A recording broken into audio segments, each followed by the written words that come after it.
Welcome to the Zweig Podcasts, putting architectural, engineering, planning, and environmental consulting guru Mark Zweig and his team of experts straight talk in your ear. Mark has more than 30 years of experience helping AEP and environmental firms thrive. And these podcasts deliver his invaluable management, industry, client, and HR advice directly to you, free of charge.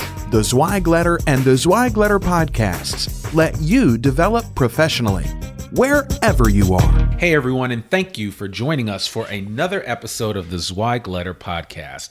Today, we are doing our Life Hacker series, but it's actually even better. It is a company hacker series. We just came up with that name recently, and the idea behind these series, first of all, was just that my co-host, Sanjay, and I came up with the idea of just coming up with some different ways to help you do better at your job, but also just help you do better at you. Today is something specifically about your company, and this is a way for you to get the most out of the technology that's available to take your design or construction firm to the next level, which is certainly something we want to help you be able to do. And we think that some of the information that we're going to share on this episode and on future episodes will be instrumental, and if nothing else, giving you some ideas and sparking some thought that will start to kind of take your thinking from a branding and marketing perspective, and in some other ways grow and move your company in a very positive direction. Some of you are already out there and doing a lot of what we're talking about, but there are a lot of you out there that are not. And so this episode is for you. And we want to make the most of it. We want to certainly share as much information as we can with you. And this is going to be kind of the start of a longer series of episodes that we will have interspersed with some of our fantastic interviews and other information that we'll have out there, and something that we can do. And because, again, our goal is to bring you some of the best and brightest minds that the AEC industry has to offer. And again, that's both externally from all the brilliant people out there doing great things in the design and construction space, as well as internally. And so I'm pleased to welcome back our own Sanjay Jenkins. Sanjay is part of the marketing apparatus here at Zweig Group. He is pretty much a man about town. He's doing a lot. He's also an entrepreneur in his own right. And so, Sanjay, it's great to have you back on the podcast. Thanks for joining us for another episode of the Life/Company Hacker series. And we certainly are looking forward to talking about some really cool things today. Absolutely. So why don't we go ahead and get started and, kind of really jump into this, because I know you have a lot that you want to share. But one of the things that we talked about was, just this idea that firms in the design space just don't market properly, or rather the way that they market is a bit long in the tooth, if you will. Yeah. And so I know that you've come up with some ideas and some ways that we can kind of take advantage of some of the tools that are at our disposal. Thinking specifically of like Facebook and Twitter, our website, our own company website, whether it's Zweig's company website or anybody that's listening to this, their company website, ways to kind of improve the process and take advantage of all the little bells and whistles and technology that's out there that's available. I mean, I know you feel like this, and I know I do, is that things are changing rapidly. Yeah, absolutely. And it's really incumbent upon all of us to kind of stay ahead of the curve, and especially those of you that are in the design industry or construction space. And I mean, you guys are designing and building some of the greatest buildings and structures and roads and bridges and skyscrapers that anyone could imagine. And certainly, if nothing else, from a branding and marketing perspective, you want to keep up with the changes, just like you do on the construction or design side of things. So, Sanjay, where do you want to start today? Let's start with I want to start talking about Facebook. Everyone's talking about Facebook. So it's the number one social media platform out there. 2 billion users. Just the other day it was announced. So I think that's pretty exciting that over 2 billion people are using it. I mean, I remember when it started. Some of you have probably seen the movie Social Network, and just everything that Facebook is about. And so certainly I'm sure the Winklevoss twins are crying, although I don't feel too bad They for got them because they got paid. But yeah, the just the idea of what Zuckerberg has put together, the speed at which it has progressed is absolutely astounding, and the way that it impacts everyone's daily life now is just amazing. And when you think of them, you think of companies like Amazon and others. I mean, these guys are really making strides and inroads into the very fabric of our existence on a daily. I mean, like it's almost like we use Amazon, we use Facebook as a verb now to describe things that we're doing. You know, and so I think it's you can run, you can hide, but it's going to be there. And I may not agree with all of the information sharing that goes on. I mean, certainly Facebook can be a bully pulpit at times. But from a business perspective, let's really look at it from that perspective and how individuals and firms can really benefit from utilizing and leveraging the reach that Facebook has. So something to understand just off the bat is that a few years ago, when you're searching up a company or you're just trying to find something, you'll try to find their website first. Right. And now what a lot of people are doing, and this is something that I just sort of picked up on, in my own habits and just being around my friends, just to see like how they verify information. They'll check the Facebook of the company before they'll check the website. Right.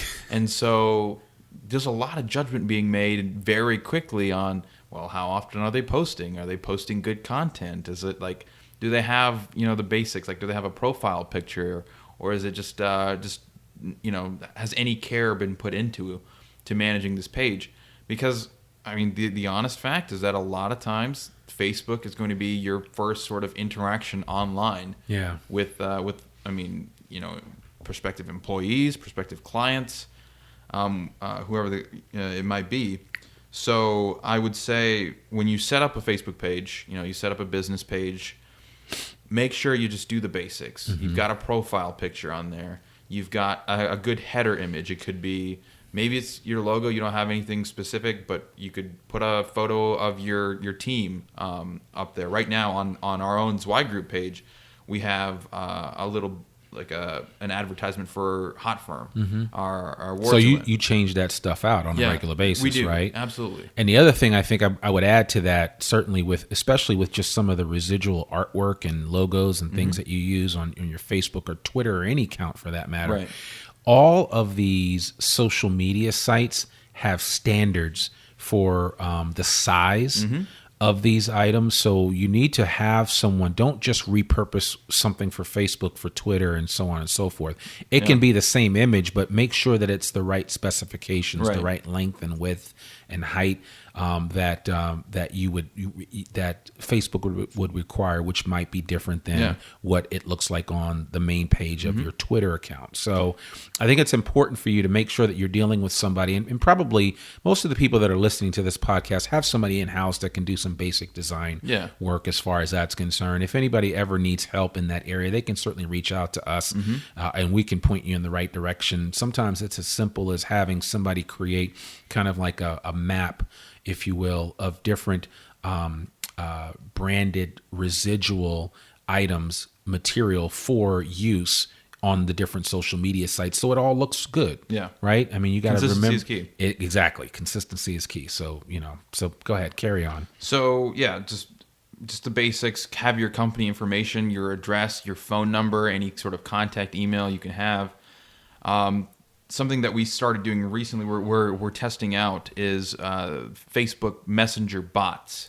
And so these are sort of automated responders, and not just responders. They do a lot more. They can have almost full-blown conversations with people. So Facebook gives you a certain rating on how quickly you respond to your messages. So if someone messages your company's profile on Facebook, it'll show your responsive rating. Like, you can be 100% responsive in X amount of hours. The more responsive you are, I think the better, like, people will react to that, and they'll notice that you actually care about your presence on this platform, and you care about engaging with them. And I think engagement's going to be the buzzword when we talk about social media. Facebook, one of the most important, and I think it's underutilized in design space, is the ad platform. You can target very, very specifically on Facebook's ad platform. For example, if you want to target 47-year-old male golfers in 3 specific neighborhoods in your city who make $250,000 or more a year, you can do that. Right. And if you want to target project managers or people who work in a specific discipline in a given market, you can do that. And people in the design industry, just advertisement in general. I know we've had this conversation about marketing and need to do more of it. And with advertisements, there's a lot of there's even more hesitation because now you have money, even more money at stake. Yeah. But if you've got a project that you want to advertise, or if you just want to build some brand awareness, or you have a job that you've posted and you want to get it out to the right people, it's very important that you start playing around with the Facebook ad system, because you can. The resolution that you can get with Facebook is kind of scary. Yeah, I'm not 100% sure where they get the income information, but it might be just census data that they pull. Yeah, but it's like they've got it all. Yeah, they really do. If you have it's you want to look at structural engineers that also really love dogs and contribute to rescue shelters. You can find those people, right? Exactly. So it's the craziest thing. Yeah. It's finding the purple unicorn, the purple cow. Facebook gives you that ability to get real granular with your marketing. Yeah. And that's what I think everybody needs to understand. I think the other big point to kind of share with regard to Facebook is simply that you can test. Just test a market, test a small area. That you don't have. Nobody's telling you to go out and market your firm to the whole country. Yeah, you can market to just your county, to your zip code. Yeah. You can get seriously granular. Absolutely. And I think the thing also to remember, and I know that we're going to talk more about this, but there is a B2B component to this and a B2C component, right? Yes. So when you think of a lot of times for design firms, they're going after or going to or marketing themselves not just to individuals in some instances, but also to entities. So you really you can leverage Facebook in that way to do that. Yeah. Because those people that are part of those entities that are tracked in that way will see information that you have to share. Plus, just with the predictive analytics of the way that the posts show up, when you start searching for specific things in Google and elsewhere, and your cache has all that information in there, it's just rich information and data that Facebook then in turn uses to point certain things in your direction. Correct. Now, what they might be pointing in your direction or in the direction of a potential client of yours is your information. And that's why it's important for you to figure out a way to be intentional about sharing that data, about putting some ads together, whether video or static post or otherwise, to let people know, hey, this is what we're doing. We're over here, XYZ architecture firm, ABC engineering. This is what we do. This is how we do it. And this is why our clients are so satisfied. Yeah. And really kind of speak to where people are as far as that's concerned. Yeah, absolutely. I just sort of segue a little bit. I'm glad you brought up video, because Facebook is the most powerful platform for video right now. YouTube is still probably I honestly think Facebook overtook YouTube in terms of the power of video.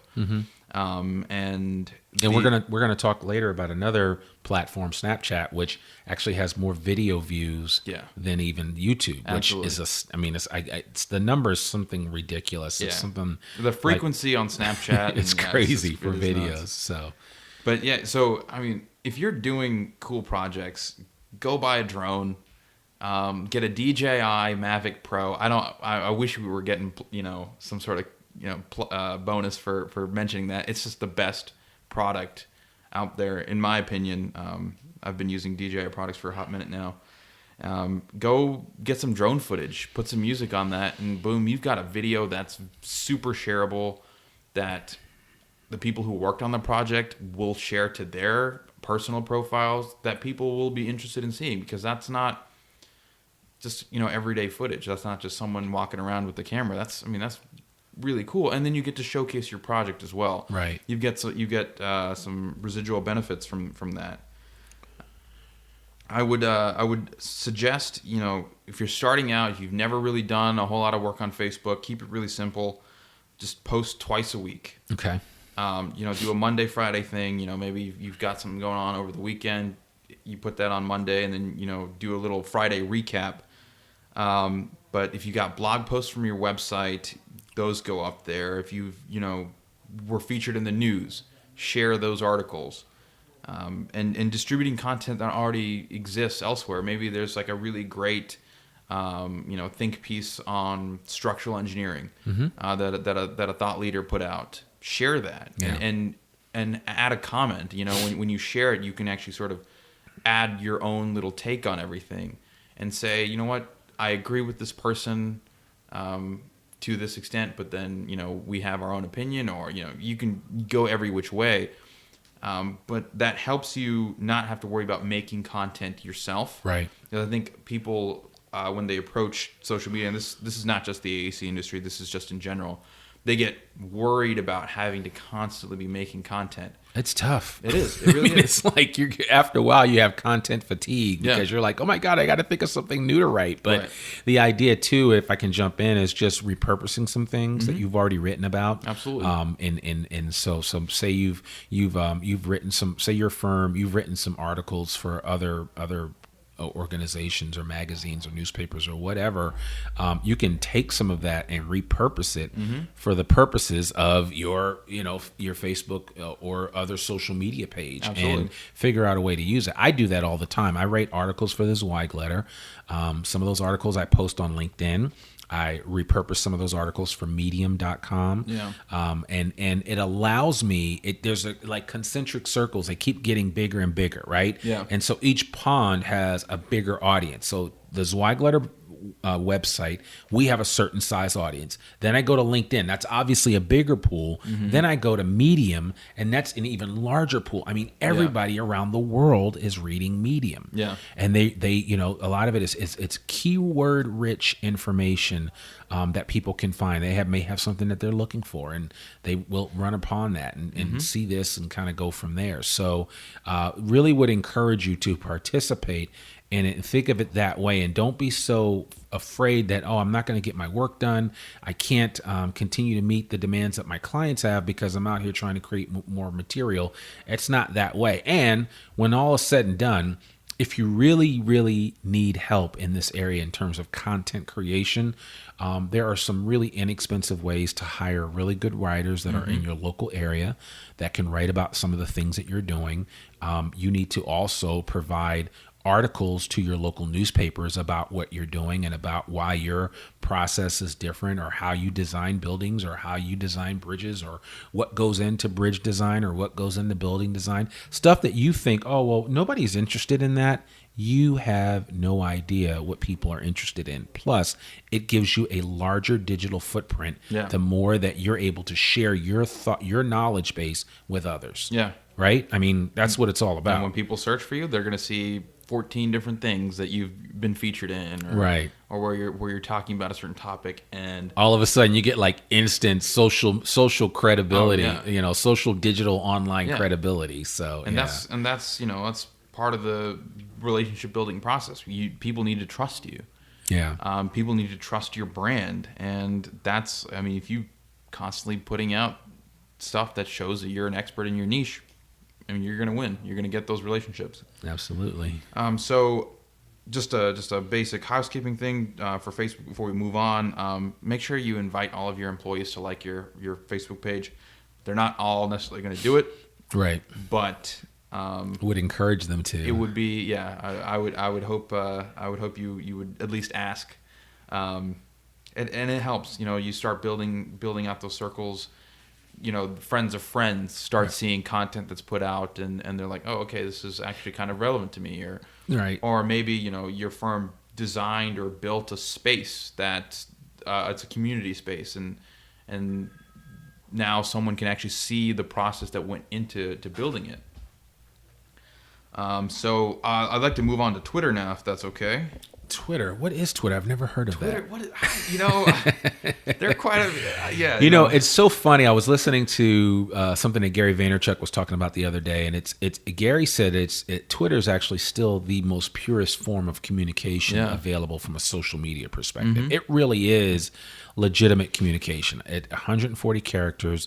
I mean, you've got to be succinct in your message. You got to get it out there. You got to figure out a way to tweet. I know it's amazing how much Twitter has become part of our society, but nowadays, even in the political realm and in the news cycle, people are responding to accusations or anything else on Twitter and using that as kind of like their ability to respond. I think something that Donald Trump Jr. just responded to for some deal that he's dealing with. And I mean, you know, again, this is not a political show, so I'm just commenting simply on, you know, how people use Twitter. And his response was to respond back with a complete, you know, I guess excerpt of the situation as he saw it, but he did it on Twitter. Right. That's how he exchanged the information, and everybody's reading it. Yeah. So if you want to find out anything about what he's saying, you go right there and you read it. It's the same thing, whether you are the founder of a company, whether you're just starting out and you've got some ideas about what you're learning in terms of being a great engineer or great architect or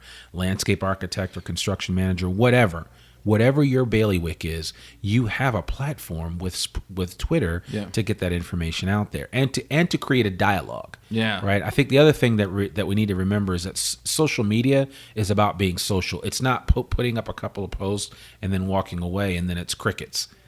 Because that's what most people do in the design industry space is when they create these social media accounts, they create them and then they're like, okay, I got it. It's up. What do I do next? You know, it's like, well, don't just sit idly by and just hope that people are going to interact with you.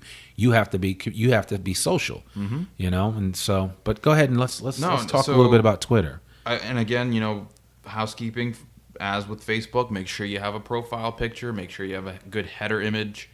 And this is a good place to have like a biography, or just like a little synopsis of what your firm does, what your specialties are.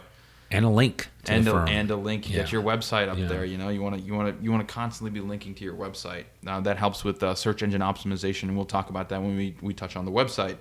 But with Twitter, two things: be active, tweet at least once a day. And I know that seems, for some people, that seems really daunting. Like, I mean, once a day. I mean, every day. I need to be on Twitter every day. Yeah. It's like, actually, you know, you do. Your firm, you know, is probably doing a lot of cool stuff. Right.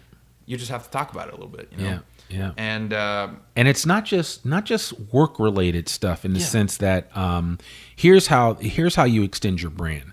And I'll let you continue. The bottom line is that you're going to talk about all the projects that you're working on, what you're doing. Certainly if it's not compromised by some confidentiality agreement that you've signed. Right. But you're also going to just talk about just the everyday stuff. Like, hey, this is what we're doing. We're having a biking retreat this week, or hey, we're raising money for this, or we're raising money for that, and a bunch of us are going skiing, or a bunch of us are going on a whitewater rapids tour, or a bunch of us are going fishing, or to the Cubs game, or insert your favorite sport team here, right? The bottom line is you can talk about that, and people that see that might be future employees, people that want to work at your firm, and they want to see that you're doing some fun things. That you're more than just the work that you do. Exactly. I mean, we're well-rounded human beings. Yeah. So and that's it. Just and stuff like that, and you can do that with you should do that with Facebook as well. Just adds depth to your brand and some humanity to it, and that's really important. I know. So I've been doing some of the Twitter work for our own stuff, and last week. You've been busy. Yeah. For the Throwback Thursday, I put up a drone video that we took of the office. I saw that. I remembered when that video was done, and I was like, oh, okay, cool. And that's a lot of times that was a while back. I mean, that video was like January, February. I believe, yeah. So it's good. It's good stuff, though. And I saw that. I was like, oh, yeah, that's right. And that's what it does. The building does look cool from that perspective. So and again, so that's something that was content that we created back in January, February. That's months ago that we were able to repurpose for, you know, this very common theme across social media, this Throwback Thursday. And this is like, each day of the week has sort of like a theme or a few themes. I know this morning we did today's a Tuesday. We're filming this or recording this on is it Tuesday? Yeah. Okay. It is. I had to I check. know, all day. Yeah. The days just blend together. It's just hustle all the time. That's so, it. That's it. But if you're confused about what you want to post, you can use those sort of themes to sort of give you some guidance. So Thursday is a Throwback Thursday. Well, talk about a project you did a year ago. Or years ago, or for years that ago, matter. yeah. Yeah. I mean, highlight stuff that maybe you don't even have digital images for, stuff that you did a while back. If you're a legacy firm, we have clients that have been around for 30, 40, or 50 years. You could do like a this week in, and you go back in time and you highlight something that you guys worked on. Yeah. And people were like, oh, yeah, I remember that. And we have a ton of clients that have worked on some major projects in their respective communities. Yeah. And I'm like, I know it's 20 years ago, but still, You did that. Yeah. Yeah. Mention it, talk about it. So, I really want to encourage those out there that are listening to figure out ways to accentuate those positives, because I think it's really important to do that. And it gives you additional things to share. Yeah.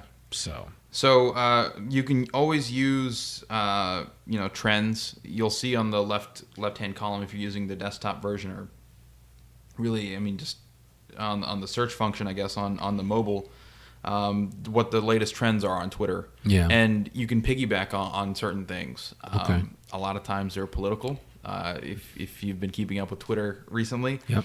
But there's a lot of stuff that's going on that's not. Yeah. And just remix certain things and find a way to make it your own.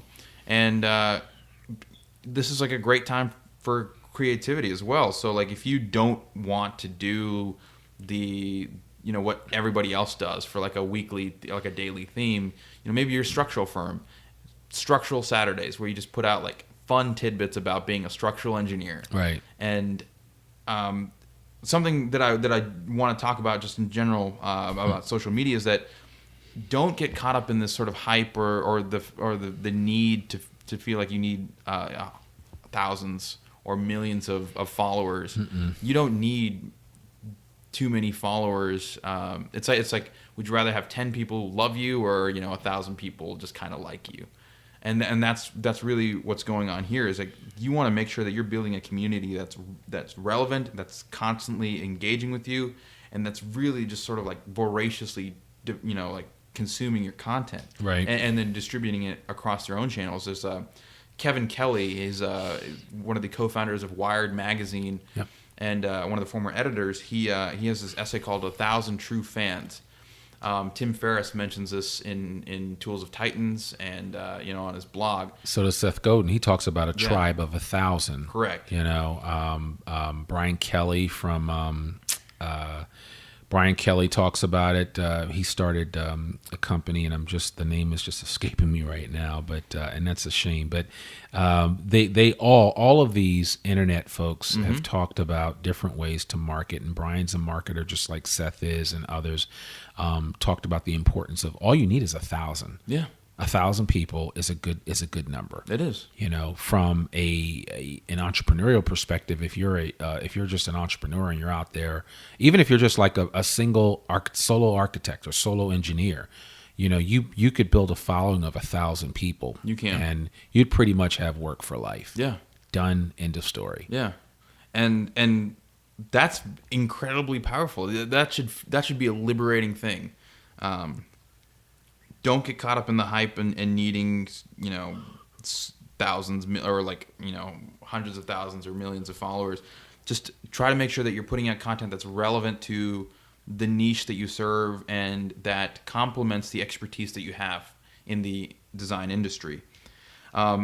Social media, being social. You talked about this just a little bit ago. You want to engage with people. You want to have conversations, create that dialogue.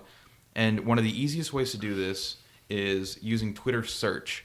So say you're a architect it doesn't really matter. You're an architect. Right. You just designed this big project in your community. You want to know what people are saying about it. Right. Well, you can search for maybe the name of the project or whatever it goes by, and you can actually see what people are saying on Twitter, and you can respond to them directly. And you should have conversations. Like someone says, "Oh, I hate the way the lighting is in this building," and then maybe you can go in and say, "Well, actually, we designed it for these reasons." Yeah. Or maybe someone will say, "I love like how the space is sort of laid out and how open it is," and you can say, "Hey, thank you for that." Yeah. And those little interactions, they may not seem like much in the moment. They may not seem like it's going to result in anything, and a lot of times it doesn't. But you never know what that one interaction can lead to. Yeah. This is, and from the B2C world, there's a really good Gary Vaynerchuk story where when he was running Wine Library, his wine store, he sold a bottle of wine, pretty cheap wine, to a gentleman in Minnesota. And they, like, his social media team looked up this person and found out he was a big Gronk fan and sent him a Gronk jersey. Well, next week, or actually not even next week, it was like 3-4 weeks later, they got a $6,000 order from Texas. Yeah. And they were like, okay, that's fine. But there was this little note. It was like, hey, my buddy in Minnesota, ordered, one bottle of wine and got this jersey. Yeah. And that's why I wanted to order from you guys rather than, any other wine distributor in the area. And there was I think the funny note was like, P.S. I like, it's like a musician trying to get those concert tickets or something. But yeah, those like little interactions, like those happen in every industry, and they can very well happen in the AEC industry. You never know when a potential employer, this is something I was thinking about. There are a lot of engineering students, and I've just noticed this from our own Twitter. We've got a lot of engineering students following us. Right. They ask questions. They have homework to do. They ask questions. And I'm sure that a lot of those questions are questions that you had when you were going through school as an engineer or an architect. Take the time to search for those questions and answer them. Like, give them some value, and just leave it at that. Yeah. You never know. Maybe when they graduate, you're like the first firm that they want to come work for. You're the first door that they knock on, Yeah. because you were just kind enough to help them out with Absolutely. some, electrical engineering question or a civil engineering test or whatever. So, you bring up some amazing points. I think that it's just the idea that the conversations are there to be had. And even if it's just with one individual, you just don't know where that will lead. Right. You can't make assumptions at all. Too often we are blinded by this idea that, we have to reach more, we have to reach more, we have to reach more. It's not always about that.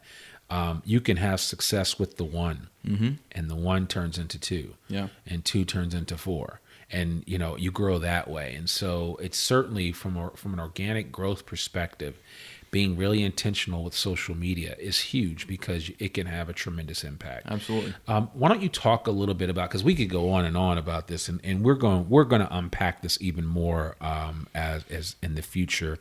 But why don't you just talk just a little bit before we move on to our next topic? Why don't you talk a little bit about the importance of the hashtag? Okay. Yeah. So hashtag, these are ways to sort of like index the things that you say, and it's one thing to just go to Twitter search to see people using words.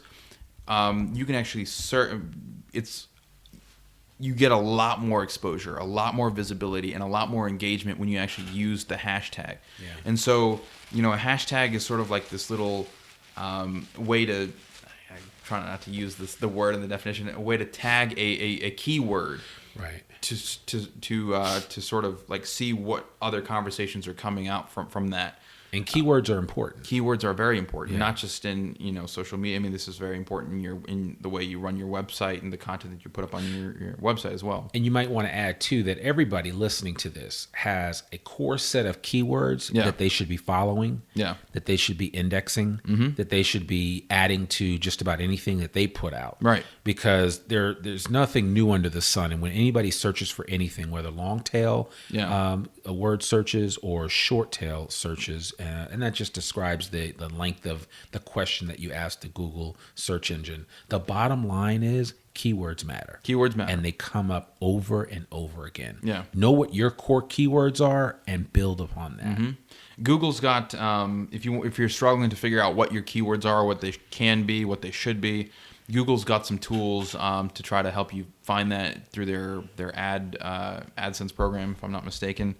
Again, you can Google to find that, and we'll have that in the show notes as well. But hashtags are important. I wouldn't. So, if this were Instagram, I would say make sure you use 11 plus hashtags. It's not feasible. It's not good to do to sort of use too many hashtags on Twitter, especially given that you have a very limited number of characters. Right. But like have 1, 2, 3 good hashtags. Maybe like for when we're talking about marketing, hashtag marketing. Yeah. If we're talking about structural engineering, hashtag structural or structural engineering or engineers. And it'll just help people get to your content a lot faster, and it'll really like just sort of put you over the top in terms of exposure and sort of organic reach. Yeah. And that's important. That's, there are a lot of places where you can go and buy followers, and it's just artificial, just inflating the numbers. You just don't do that. I mean, you can build a very meaningful following organically. It's just going to take some time and some grit. And one of the techniques is to use appropriate hashtags whenever you can. Yeah. They're indexable, they're searchable, they make a big difference at the end of the day. Correct. I mean, having those hashtags and researching them, making sure they're using the right ones. So So we talked about having conversations with people. We talked about Twitter search and hashtags. I think now is a good time to sort of segue into the website. Yeah. So And we've seen them all. we have. So we do, for our Marketing Excellence Awards for Hot Firm, one of the categories is websites. Right. So we get to see the full spectrum of websites, and then just from working with clients and just having the pulse on the industry, just knowing what's out there. A lot of firm websites are bad. They're not mobile responsive, which means that they're not optimized for your phone or tablet screen. And the design language and the functionality, they're from 2, 3, 4, 5, 6, 7, sometimes even older, years ago. And it's very important. It may seem like you're sort of keeping up with the Joneses, but it's like it's important to keep up with web design trends, because they exist, because that's what people are receptive to. And the Marketing Excellence Awards, the top 3 winners for the website category, we actually did write-ups on their website and sort of what the strengths were. Yeah. And you can check that out on our blog. So we had EAPC, we had Big Red Dog, and we had Davis Construction. Okay. And they all had really great dynamic websites. There were videos, there was drone footage, there was it's image heavy. That's a big one.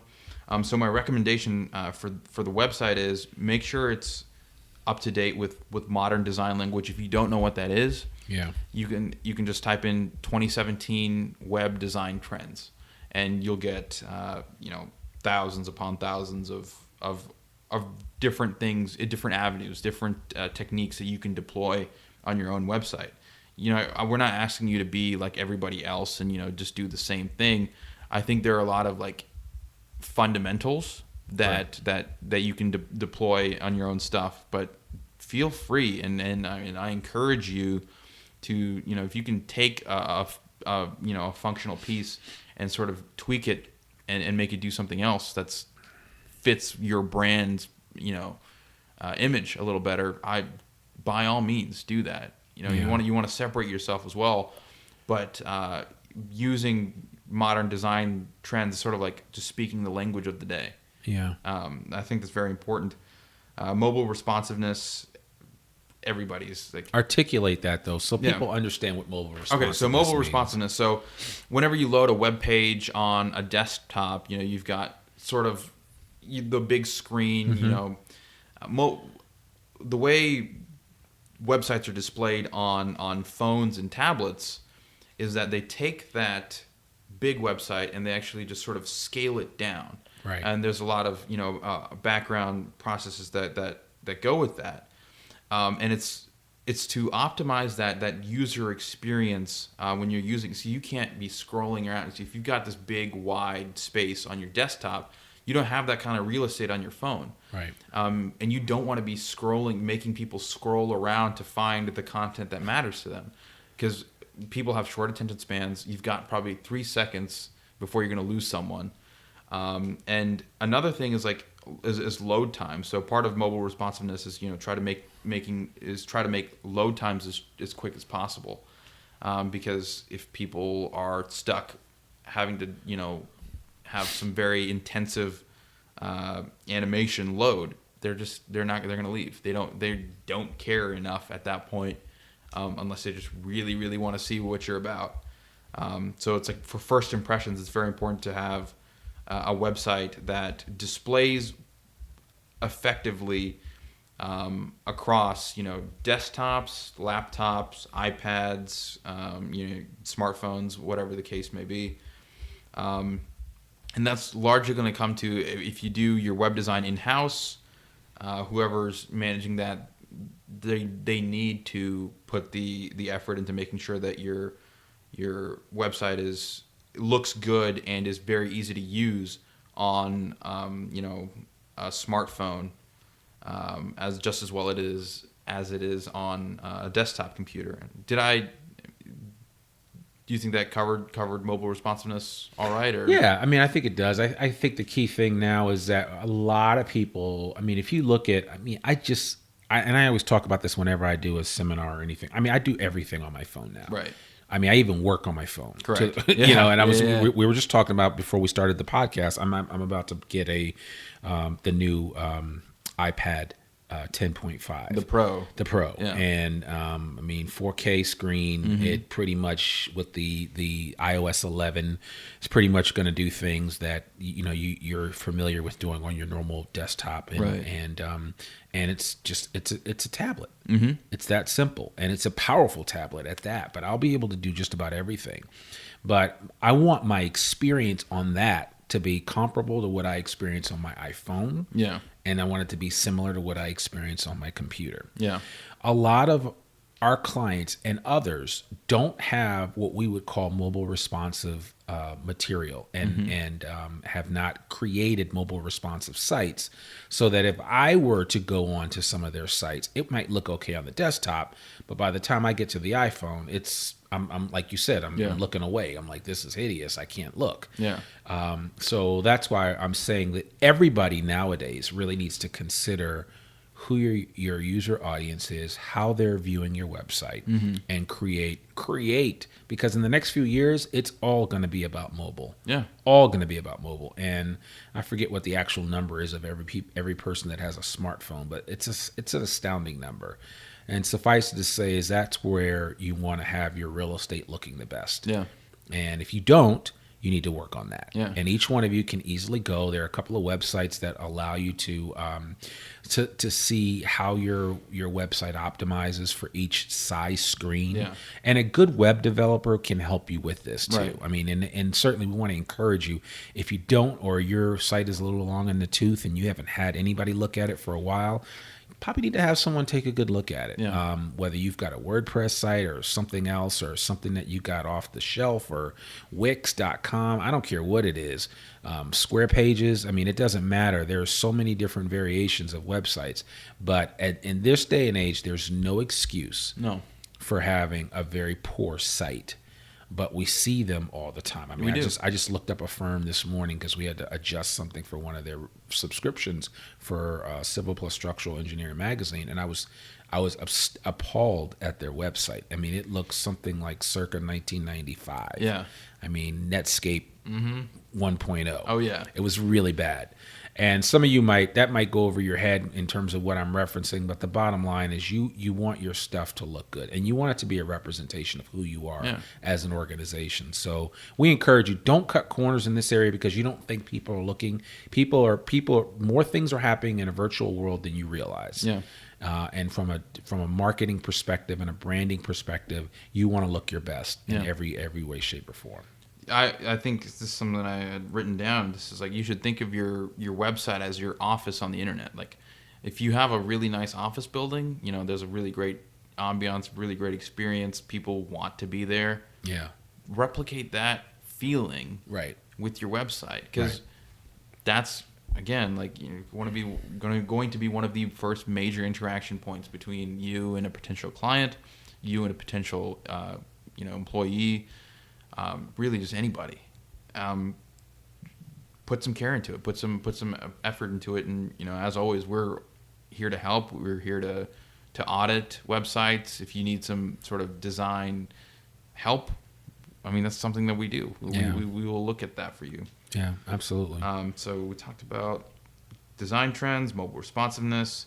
Make sure, if you've got a blog, and if you don't, you should. Yeah. Make sure you're posting regularly. Yeah. There's I've seen like latest news from XYZ company, and their last post was 2013. Yeah. No, you need to be posting. If you're doing work in the industry, you have things to talk about.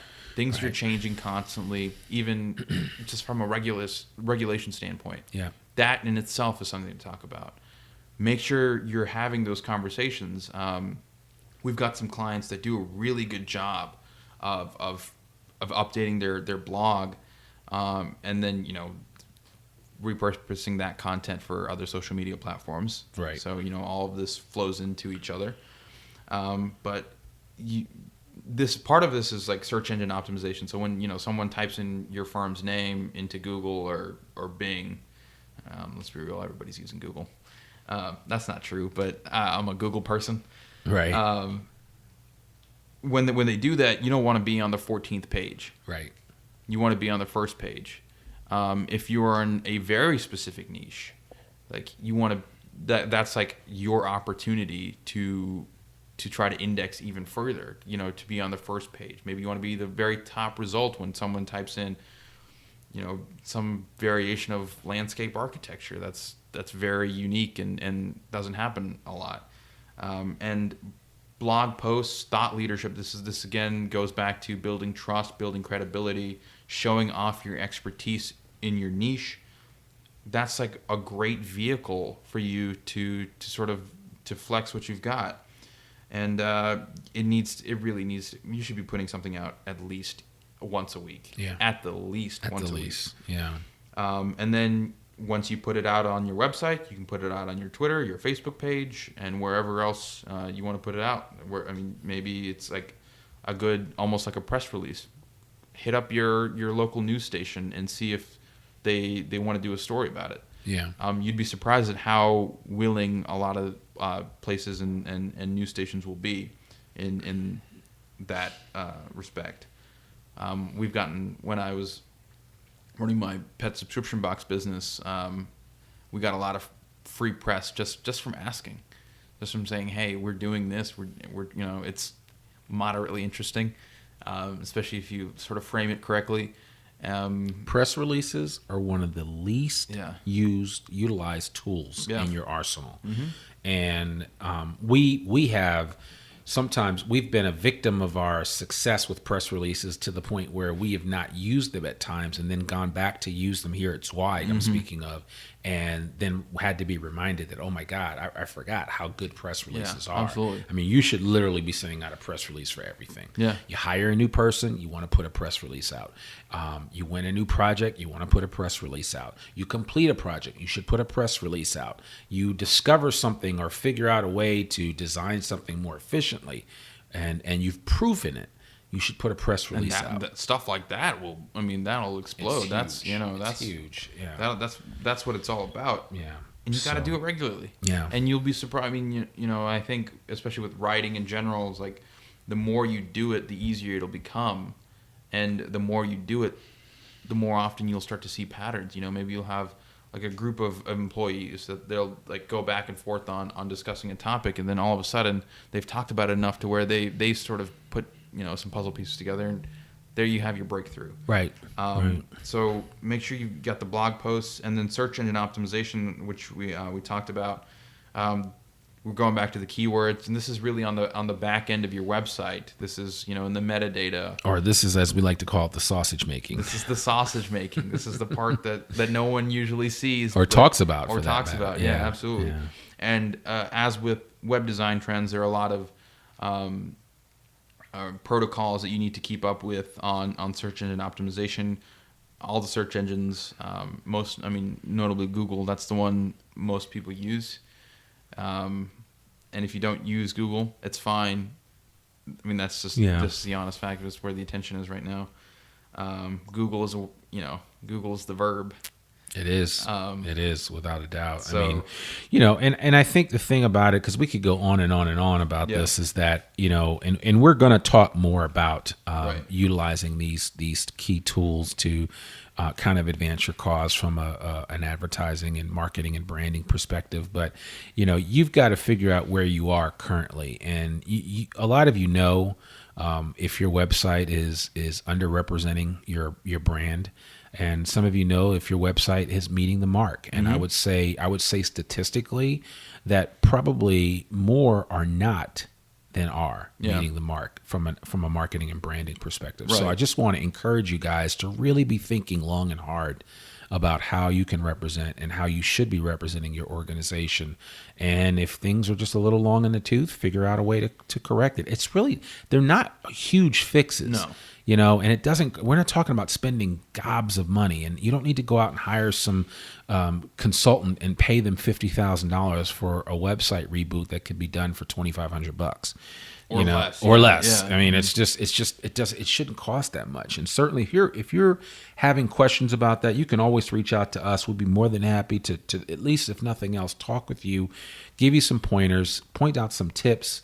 Between Sanjay and myself and others on this team here at Zweig Group, we've got years of experience in this area, some more than others, but still enough to point you in the right direction before you start opening up your wallet and spending a lot of money. Yeah. And maybe we can help you. I mean, who knows? I mean, the bottom line is we want you to kind of do what's right for your organization as a whole.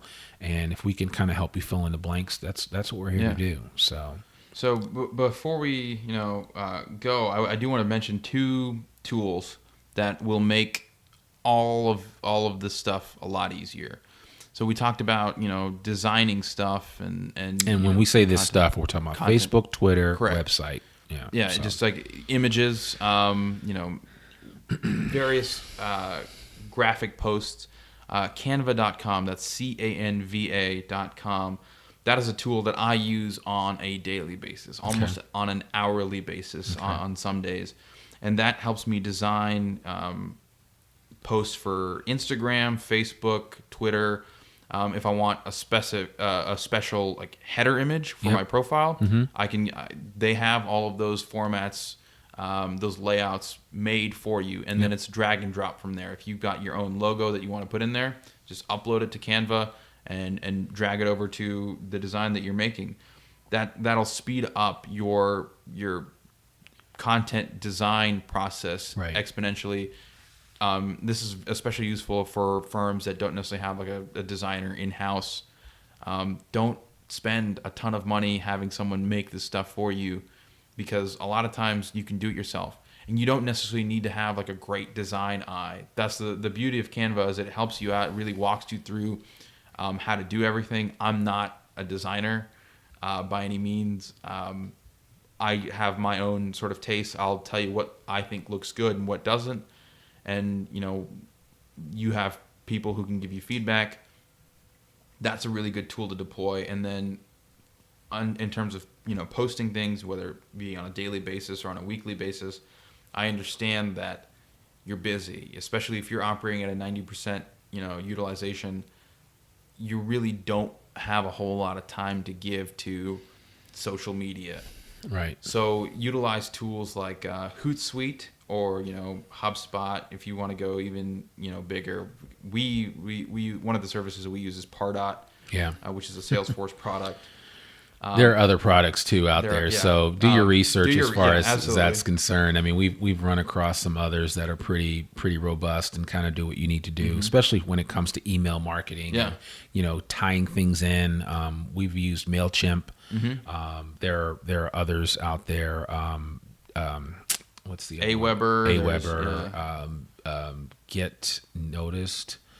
I think is one, and then what's the HubSpot? You mentioned HubSpot. Yeah, HubSpot. So if you want to just start simple, if you're just doing Facebook, Twitter stuff, I mean, I think Hootsuite, it's a free application. There's a paid version that'll help you. You can build posts ahead of time and schedule it out for the week. So say you're sitting down to work on Monday morning, and you don't want to. On Tuesday, Wednesday, Thursday, and Friday, you don't want to be posting stuff on social media. You've got other things to do. Take a few hours or an hour or less than that, depending on how much content you're putting out, just to build something and schedule it. And so it's a set it and forget it. I would definitely recommend that you go and check how things are performing. And then when you're having one-on-one interactions, definitely take some time each day to have those. But in terms of just raw content distribution, having an automation tool is incredibly helpful. Absolutely. And here's my take with that, because again, when we're talking about social media, so I know a lot of you are saying, well, if we automate it, is that taking away the social aspect of it, meaning that there's no real human being behind it, but a computer just spitting out a bunch of random responses? For some firms, you can utilize a combination or a hybrid of the autoresponder that will, if somebody friends your firm on Twitter, you can friend them back and follow them and all that good stuff.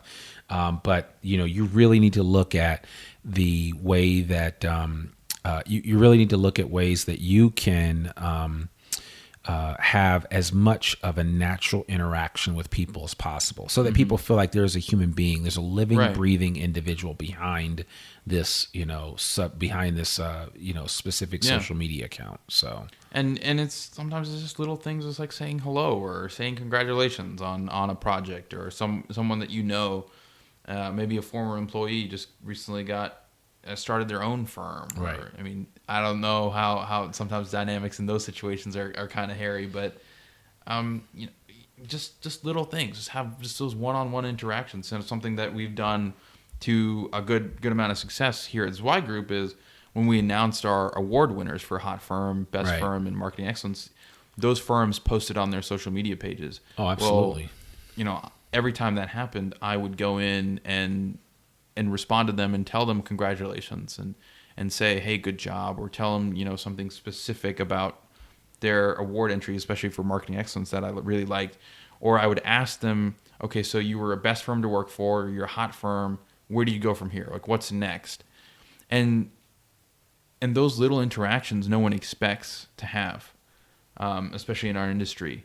But they go a long way. They show that there are people, human beings, who care behind, that online presence. And it's more than just a bunch of robots, controlling everything. I'm sure we'll get to that point where the robots run the world. Yes, they are going to take over at some point in Skynet time. So, but it's all good. It is all good. So I'm excited to hear, to see what's coming next. Absolutely. For sure. So, all right. Well, listen, we're almost running on an hour. This was definitely, definitely a interesting show, and we've talked a lot. Just to kind of tease what we will be talking about next, and we'll spend more time on Facebook and Twitter in the future and talk about ways to take advantage of all the different things that are happening and the changes, because Facebook's constantly changing. Correct. We're going to also talk about Instagram, Pinterest, Snapchat, and some other and YouTube as well. YouTube, some other ways that you can kind of get the word out, and that way you'll be able to kind of take advantage of what we know about. And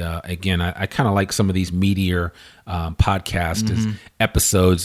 This can actually be 2, right? So it depends on how you listen to us. If you listen to us at one time speed, I usually listen to my podcast at 1.5 times speed. So I can listen to a 60-minute podcast in about 45 minutes. So it kind of works out that way. But the bottom line is, or maybe 30 minutes. So the bottom line is just take advantage of this information when and where you can. And certainly, as always, if you have questions, feel free to reach out to us here. I have a question, Randy. Yes, you do. I'm going to jump in. Let's say a firm, someone who's listening, wants to do their own podcast. wants help with the podcast. Is that something that you'd be able to help them out with? Sanjay, I'm glad you mentioned that, and it is something that we're hearing more and more about. And we can help a firm if they want to get a podcast presence going, and there are a lot of different reasons why firms would want to do that. It's not from a competition perspective, but it is a different way to get your information out there, both from a B2C perspective to a consumer, but also from a B2B perspective. But then also there's some benefits to highlighting what you're doing. If you're in a larger firm and you can't always easily reach out to people, creating a podcast where you can send out a weekly quote unquote announcement. Remember when we were in junior high and we would get those morning announcements from the principal's office, something along those lines, but maybe on a weekly basis or on a quarterly or bi-weekly basis or something along those lines. That would be a way for you to really take advantage of that process and see what can be done. So certainly would encourage those to reach out to us and find out more about ways that we might be able to help you out by getting a podcast off the ground. We've got some basic instruction. We can set you up with a basic system and kind of walk you through the different ways to do it. Or we can just have, a simple conversation over the phone and kind of explore ways that you might want to take advantage of it, and then figure out, what it might cost for you to come up with that and help you do it without losing your shirt in the process. So nobody wants to lose their shirt in the process. That's not fun. No. So I'm glad you did mention that. And certainly we will, we'll take advantage of that. And those of you that want to find out more about ways to develop a podcast for your organization internally, or as well as putting it out there to your audience. Everybody has an audience. We have one. Everybody listening to this has an audience. It might not be big. Doesn't matter. I mean, creating podcasts are really inexpensive, and there are ways for you to put the information out there in a highly consumable way, where all of a sudden, people are wanting to hear your voice. And I've always told the story about how I was floored by sitting in a meeting room with a client, and that client saying to me, I was running and listening to you the other day on your podcast. And I'm like, what? And it was just kind of surreal. But I was like, that's just kind of how it is. You just never know who's listening. You never know who's listening. And it may be somebody that's going to spend a lot of money with you. It may not. It may be somebody that's going to team up with you. It may be somebody that's going to join your organization, or it just may be someone that really likes what you have to say. Period. So, think about that. So I'm glad you mentioned that. So thanks for that quick plug. And we'll be talking more about any type of podcasting programs that we pull together in the near future. We've got a lot of things happening here at Zweig Group. I did want to mention and encourage you today to get a free subscription of Civil plus Structural Engineer magazine. And to sweeten the pot, we are throwing in a couple of issues of the Zweig Letter too. Just visit tzl.zweiggroup.com and leave us your email address. We'll take care of the rest. Everything will be delivered to you electronically. In addition, folks, I've got something brand new for you, hot off the presses. If your firm is looking to hire great talent, please join our mailing list for AEC Workforce. AECworkforce.com was a job site that we had up, and we took it down because we're reforming it and recreating it and rebirthing it into something totally brand new, like you've never seen before. It is going to be the job board for the design and construction industry, bar none. You will never have to go to Monster. You will never have to go to Career Builder. ZipRecruiter will be just a flash in the pan as far as we're concerned.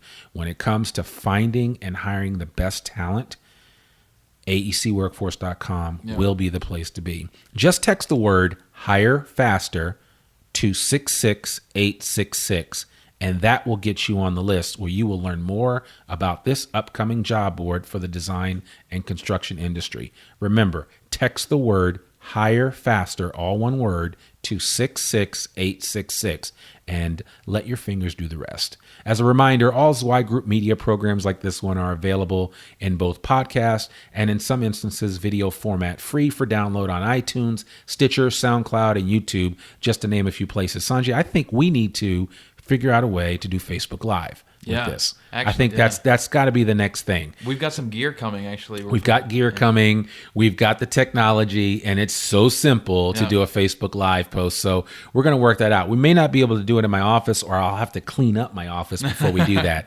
Although I just read somewhere where a messy desk is a sign of a brilliant mind, right? We're geniuses. Exactly. Yeah. So that's what we're going to do. So a link to all this information that we talked about on this site, which is a lot, will be, and as well as Sanjay's contact information and mine will be in our show notes. And we'd love it if you go to iTunes or wherever you tune into this show and give us a 5-star rating and share this link with a friend. If you like this, share it. I'm Randy Wilburn. I'm Sanjay Jenkins. And you've been listening to Zweig Group Media, part of Zweig Group. Remember, we exist to make you more successful. Bye for now. Thanks for tuning in to this Zweig Letter podcast. We hope that you can apply the Zweig team's no-holds-barred advice to your daily professional life. For a free 6-week subscription to the Zweig Letter, please visit freetzl.zweiggroup.com to gain more wisdom and inspiration, in addition to information about leadership, finance, HR, and marketing your firm. Subscribe today.